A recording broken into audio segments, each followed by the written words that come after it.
శివపార్వతుల ముద్దుబిడ్డ, గణనాథుడికి సోదరుడు, దేవతల సేనాధిపతి. ఈయనను స్కందుడు, కార్తికేయుడు, శరవణుడు, సుబ్రహ్మణ్యుడు అని పేర్లతో పిలుస్తారు. ఈయన జన్మించింది షష్ఠి. ఈయనకు ఇష్టమైనది షష్ఠి. అందుకే ఆయన పృథివ్యాప్ తేజో వాయురాకాశాల పంచభూతాలను ఆత్మను కలిపి షష్ఠి అన్నారు.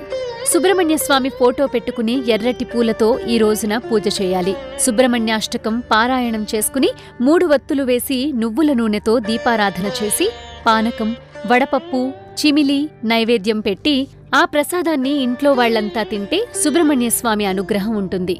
ఆ తర్వాత సుబ్రహ్మణ్యస్వామి దేవాలయానికి వెళ్లి జంటనాగులను శుభ్రంగా కడిగి పసుపు పూసి కుంకుమ బొట్టు పెట్టి పాలు, చిమిలి నైవేద్యం పెట్టి పూజిస్తే జాతక దోషాలు తొలగిపోతాయి. ఇంకెందుకు ఆలస్యం, చేసుకుంటే చాలు సుబ్రహ్మణ్య షష్ఠి. అదే ఇస్తుంది మనకి పుష్టి.